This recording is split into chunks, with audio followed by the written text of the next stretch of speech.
Was für ein gewaltiges Automobil. Kann man 2 Sitzplätze schöner verpacken auf diesen fast 6 Metern? Und das im Jahre 1930. Das ist sicher der Grund, warum Cadillac als Dachmarke von General Motors ganz selbstbewusst gesagt hat, the standard of the world, der Standard, nach dem sich alle anderen richten müssen.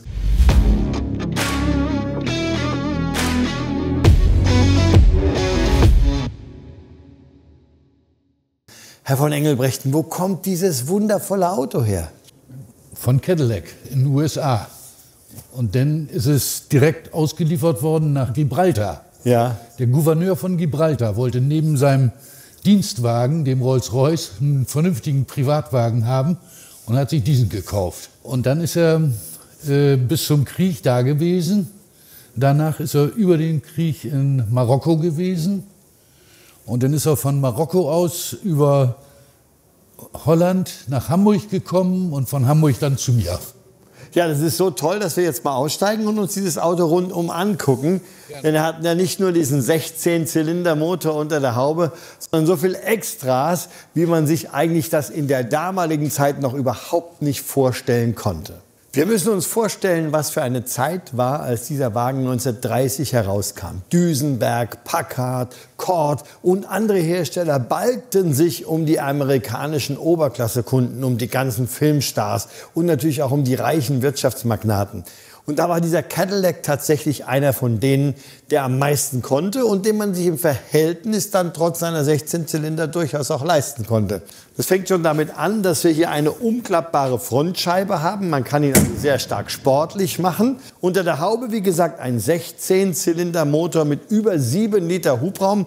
Aber was mich als erstes erstaunt, Herr von Engelbrechten, sind die Scheinwerfer. Mitdrehende Scheinwerfer, die drehen mit den Vorderrädern mit. Und nicht elektrisch wie heute oder elektronisch, sondern richtig mechanisch. Aber es ist ein großer Vorteil, denn die Beleuchtung war ja nicht so stark. Aber mit den mitdrehenden Scheinwerfern konnte man wirklich um die Ecke gucken. Jetzt wollen wir uns natürlich, bevor wir später den Motor anschauen, mit den Besonderheiten dieses Autos befassen. Und gucken mal so ein bisschen auf der Seite, Herr von Engelbrechten.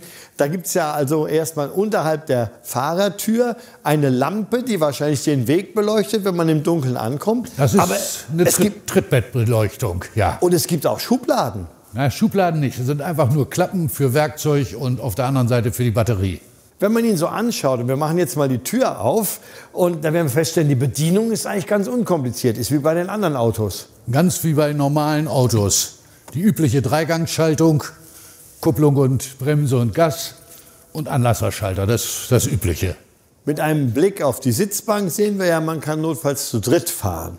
Vielleicht muss man auch eine Menge Zeug mitnehmen. Jetzt gucken wir mal am Heck dieses Autos, was da so vorgesehen ist und welchen Platz er bietet.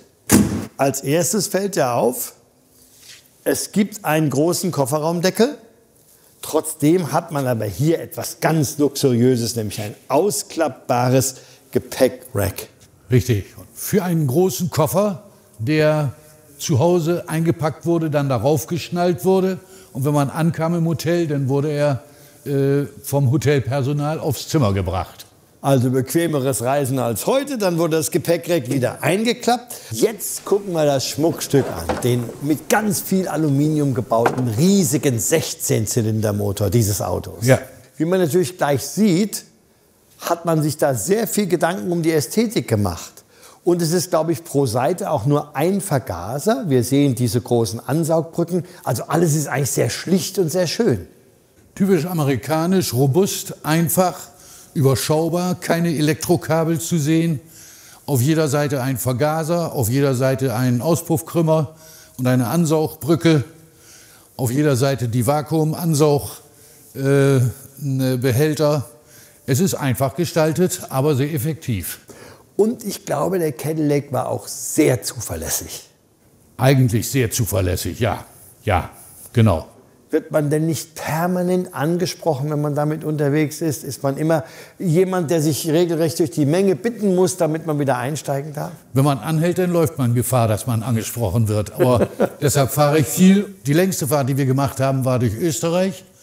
Und wenn man nicht angesprochen werden will, dann muss man fahren.